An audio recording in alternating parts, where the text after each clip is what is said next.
Truly, we live in a universe that grows beyond the different limitations that our minds impose.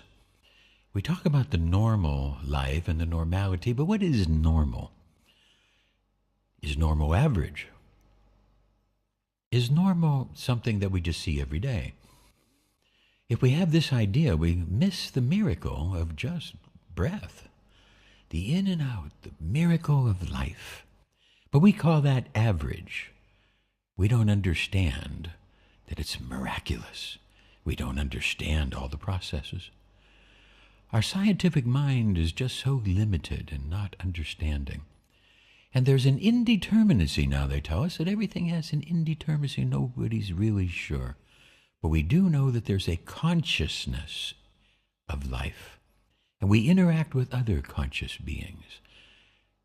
And there are limits around us.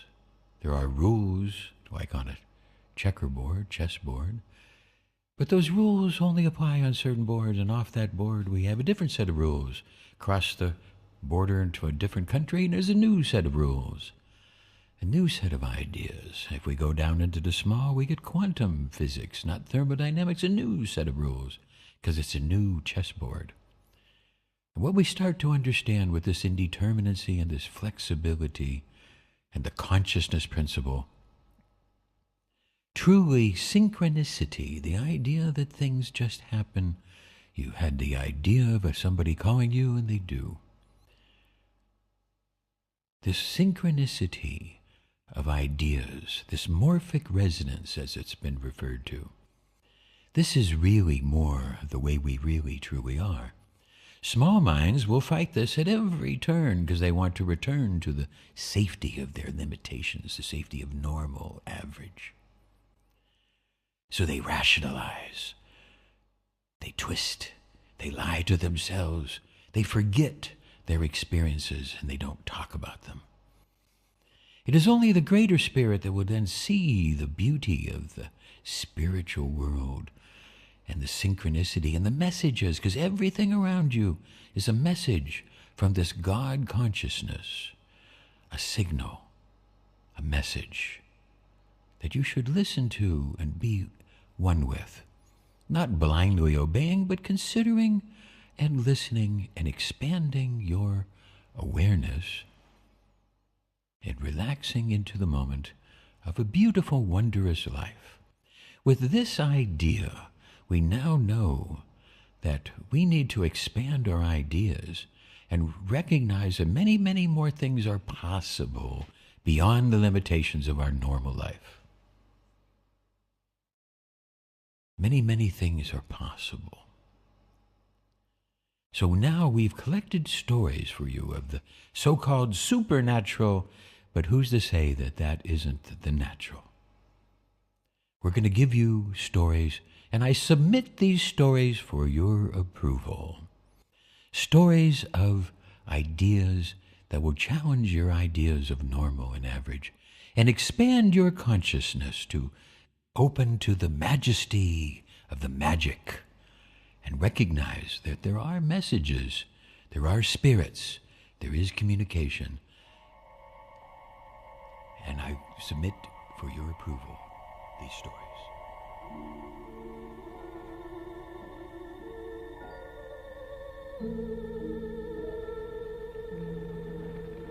Good evening.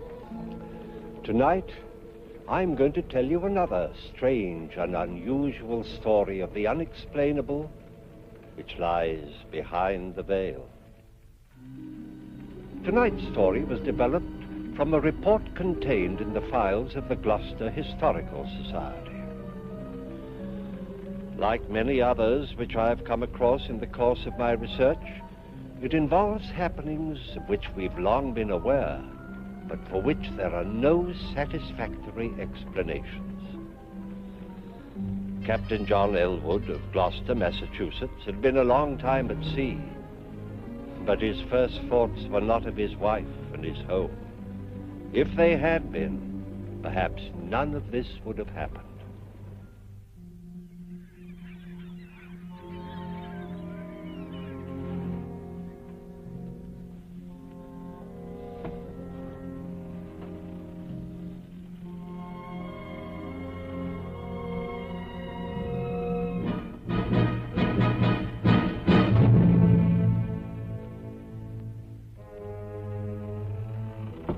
Come in. Here's the log, Captain. Everything's in order, sir. Thank you, Mr. Elwood. The crew's anxious to leave, sir. Most of their wives are waiting for them on the wharf. Indeed. The way they're behaving, you'd think we were months overdue instead of just 2 weeks. They've likely heard of our trouble with the snakes, sir. Happy to see us alive. Well, just the same, they'll grab their men by the ears and march them off to the paymaster before they start to kiss them. Ah, sir, some. There are all kinds among them. Is Mrs. Elwood out there? Oh, no, sir. The captain's wife is too well-bred to show her emotions in public.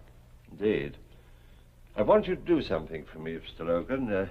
I have to go to the company's office to make my report. Will you see that my gear's taken straight to my house? I'll do it myself, sir. That's very kind of you. Tell Mrs. Elwood that I'm fine. Be with her presently. Aye, aye, sir.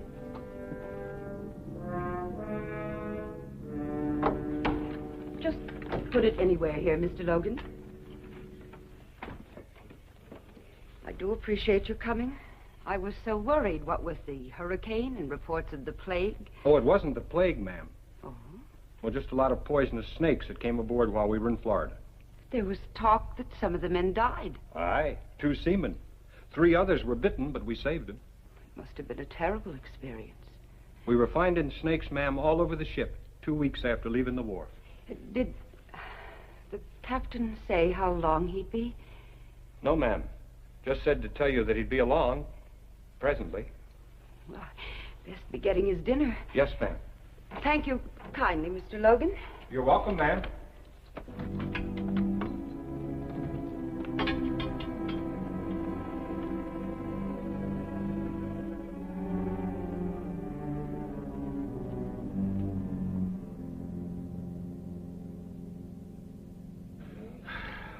Good to be back, Barney. This place is more like home to me than my own house. Hey, we missed you, John. What's been happening while I was away? Oh, now, let me see. The Clarawell foundered 2 weeks ago off the coast. Nobody lost. The packet from England was late again, as usual. I think that's about all. Things have been fairly quiet. See, how about those snakes, John? When are you going to tell us about them? As soon as I get something to wash the salt out of my throat. Oh, yes. Bessie! Coming! Coming!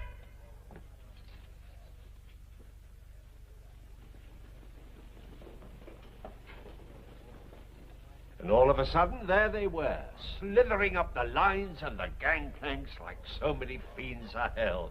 There's hundreds of them, somebody yelled. See that they pay their passage before they come aboard, I said. Hi there, my pretty. You're the one I've missed the most since I went away. You ought to be ashamed, taking such liberties, and you a married man. Well, if I weren't married, would you still object? Ask me no questions, and I'll tell you no lie.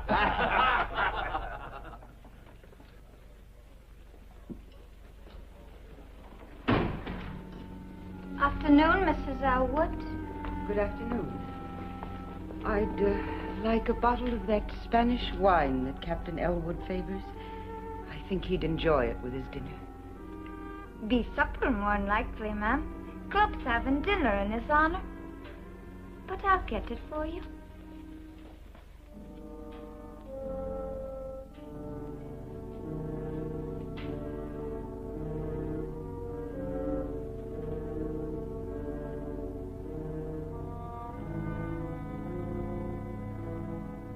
Nobody would have been hurt, but some of the fools tried stamping on the snakes with their bare feet.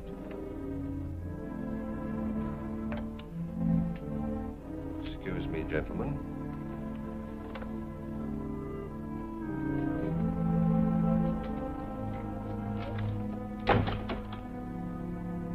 Are you by any chance spying on me? No, John. I only came... I know why you came. Go home and expect me when you see me.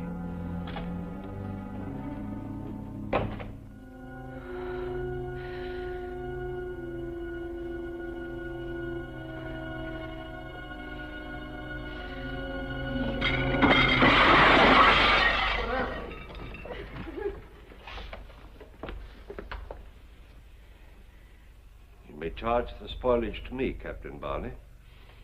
My apologies, gentlemen. Shall we go home now, dear?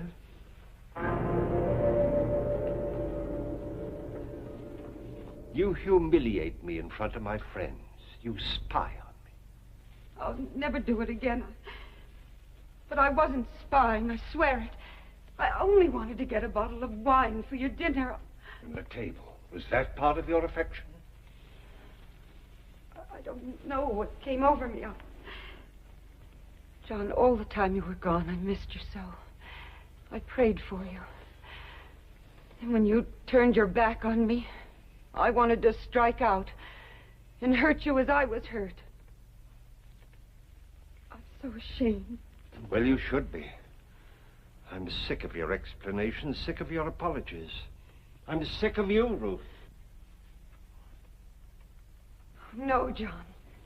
Leave me something. Ever since I married you, I've been trapped. And for what? The price of a ship that went to the bottom 3 months after I bought her.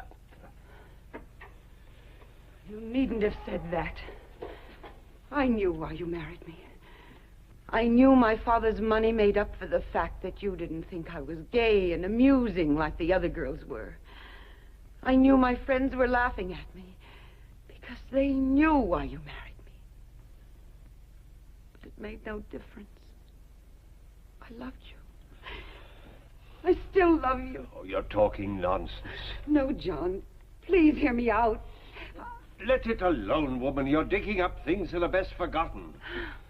No, I couldn't bear it if it were only the money. There had to be something else. John, maybe it's not too late. Maybe we could start all over. Oh, Ruth. John, I'm drying up into a bitter old woman. Help me. Please.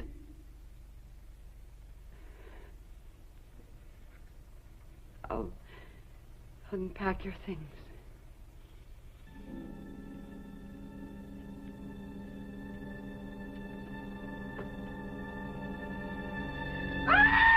What's the matter? A snake! It ain't get me! What? Oh.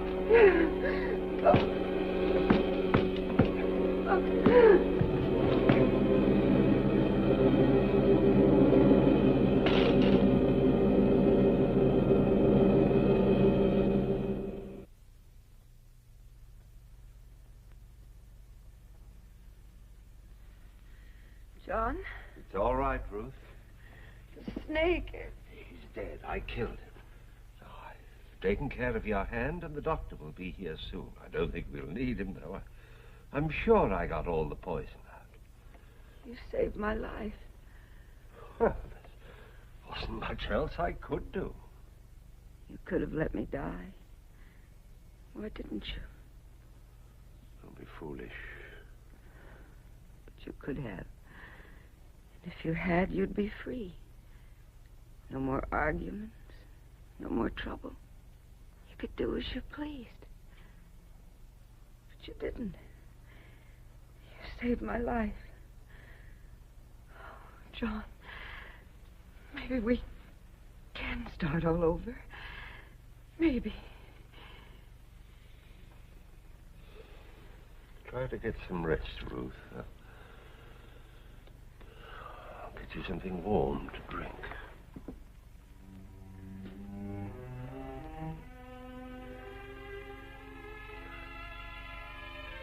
It's a lucky thing you were home, John. Snake bite's a terrible way to die. Well, she's much better now, and the doctor says with a little rest she'll be just as good as new.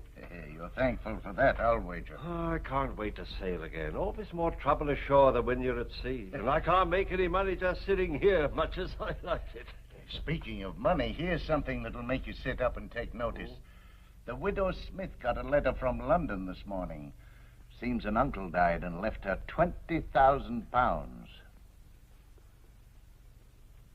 20,000 pounds? Eh? He'd be a lucky man that gets her. He could buy any ship in the harbor with that. Too bad you're already married, John. You know, I always had a sneaking suspicion that she was partial to you. Well, drink up and let's have another one on the house. Hey, you're not still thinking of that money, are you? Oh. It won't do you any good. You got one wife too many. Come on, have another drink. Oh, thank you, Barney. I don't think I will. I'm going to get back to Ruth.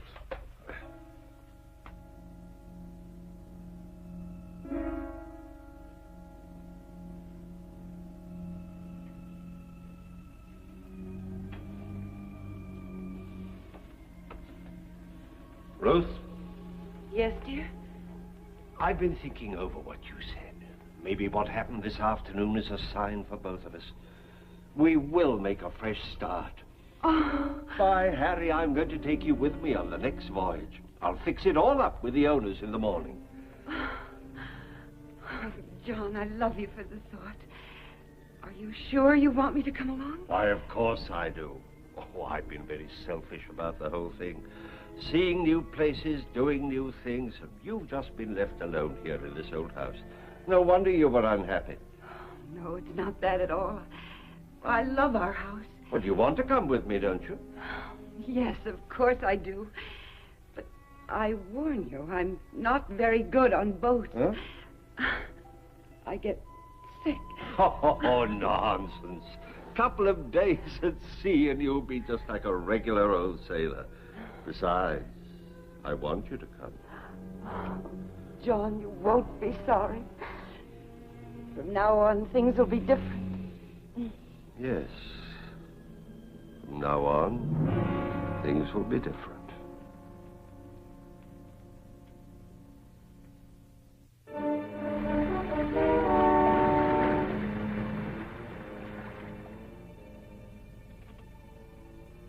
Have the carpenter repair the afterdeck ladder before somebody breaks his neck.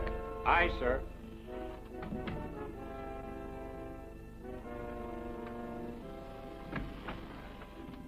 How are you feeling, Ruth? I'm much better, John. Good. I'm better. Good. The cook's made you some more of his specialty. Another calm day like this and you'll be completely well. I didn't mean to be such a burden to you, John. You've been very patient with me. Oh, nonsense. I should have brought you before. You've no idea what a comfort you've been. No idea how lonely a captain's life is. I should like to be with you as often as you'll let me. So you shall, my dear. Don't let your tea get cold.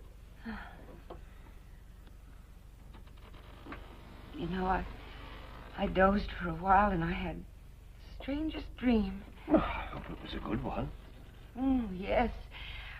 I dreamt this was our old ship. And instead of cotton, there was money in the hold. Well, I couldn't improve on that myself. We were so happy in the days when we had money, John. I find I'm thinking of them more and more since we left home. But when I'm well, things will be different, John. You'll see. Yes. Yours. You're not very well. You'd better come and lie down and get some rest. I didn't mean to get sick, John. All right. I didn't want to get sick. I'm such a burden to you. I should have stayed home. I should have stayed at home. Try to get some sleep.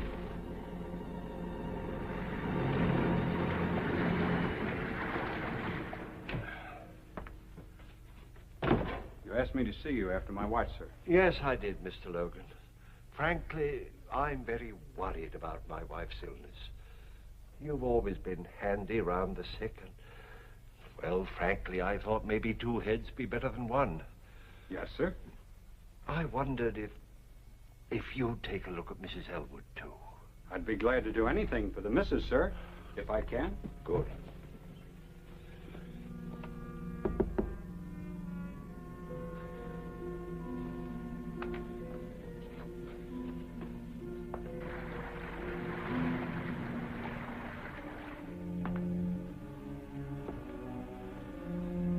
First, I thought it was cholera. No, sir. It's like nothing I've ever seen. Well, if she's not better in a few days, we'll lay a course for St. Augustine. Aye, sir. And you'll enter a full report in the log, won't you? I will, Captain. I do hope she's better soon. Thank you, Mr. Logan.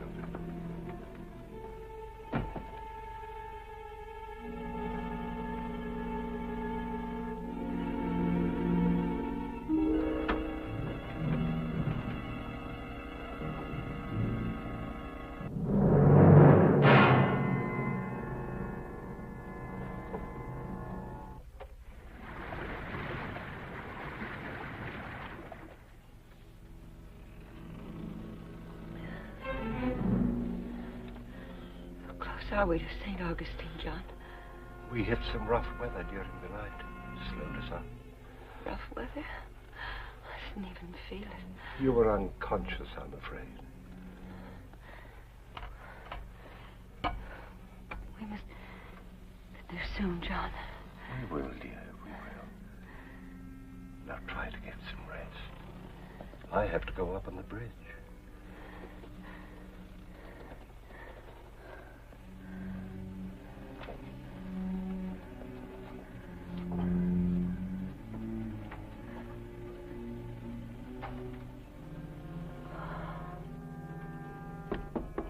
Captain Elwood.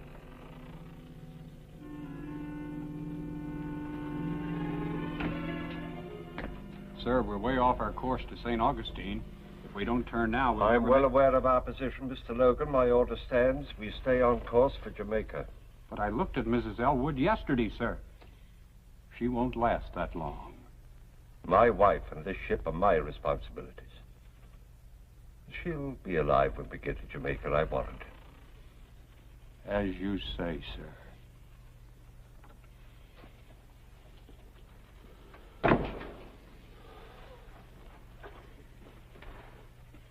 Get back in there. Liar. You want me dead. Mr. Logan. Mr. Logan. Had enough poison to kill 2 people. You might as well know it now. I wanted you dead, and now you will be. You're an evil man, John Elwood. And you'll be repaid with evil.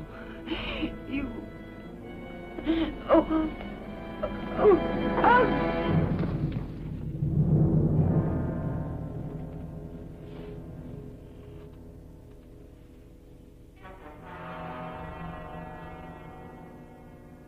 John, you can't spend the rest of your life in mourning. You got too many good years ahead of you. I miss her, Barney. Oh, of course you do. It's only natural, but you've got to start thinking of yourself. Ruth wouldn't want you to become a hermit. It's lonely without her. But at your age, that can't last forever. The widow Smith has been visiting you, hasn't she? Yeah, she's been very kind. She knows what it means to lose someone you love. She's a fine woman, John. I think she's got her eye on you.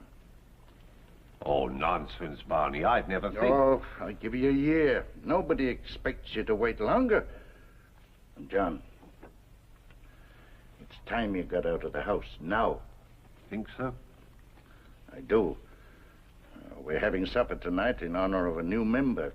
Your old first mate, Logan. You've got to come, John. He'll be expecting you. Oh, I don't know.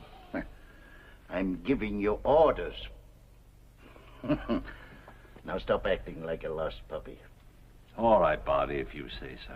I do, sincerely. Now it's time for me to get back to the club.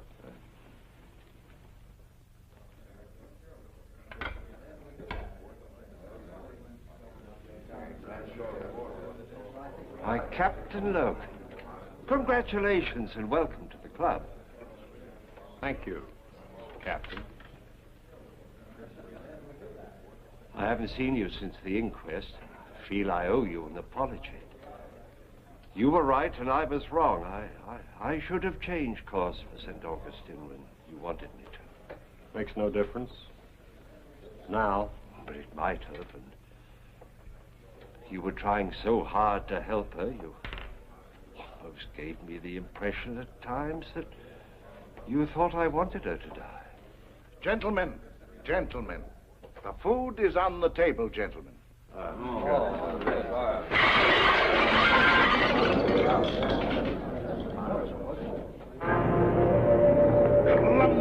wench. I didn't do it, sir. I didn't. You're the only one in this room? I didn't touch it, sir. I swear I didn't touch it. Look. It's exactly the same as when Mrs. Elwood did it. 'Twas a ghost, sir. 'Twas a ghost that did it, sir. Stop that nonsense! 1,000 pardons, Captain. Give us 10 minutes, and in the meantime, the drinks are on the house.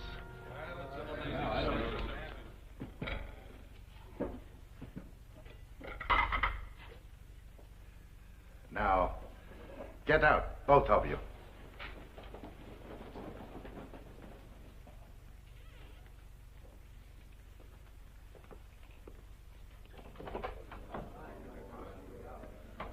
You may come in now, gentlemen.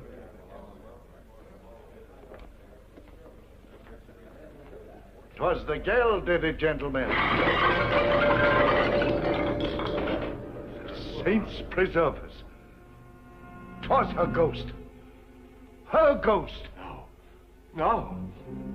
You fools, are you frightened by a superstitious servant girl? Barney Logan, help me, I'll show you it's nothing.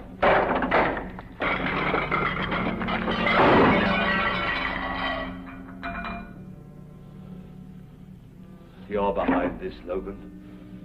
You're trying to trick me. Trick you into what, Captain? You think I killed her. You're trying to trick me into saying that I did. No, I didn't. I swear I didn't. I swear I didn't. Captain Elwood, I think you'd better leave.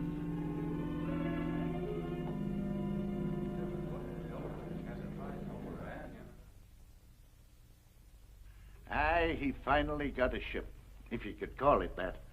No other master would sail her around the harbor. She leaked like a sieve, and her crew, well, I wouldn't sail with them across a mill pond.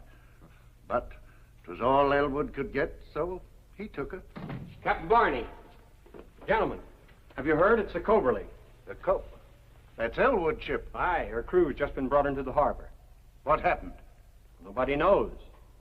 They say that the weather was fair and the sea was calm, and suddenly she just broke up. But her crew was saved. Aye. All of them, all except Captain Elwood.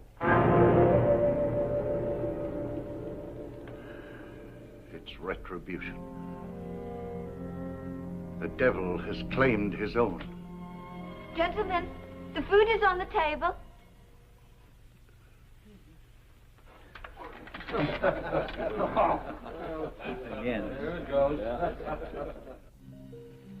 The law demands an eye for an eye. He who takes a life must be prepared to forfeit his own. But the law is man-made, and when there is no proof, the law is helpless. Captain Elwood never came to trial. Nevertheless, he was found guilty and executed. Who was his executioner? We may never know. But an unseen force that can overturn a heavy table is not to be reckoned with lightly. Please join me again for another journey into the world of the unexplainable which lies behind the veil. Good night.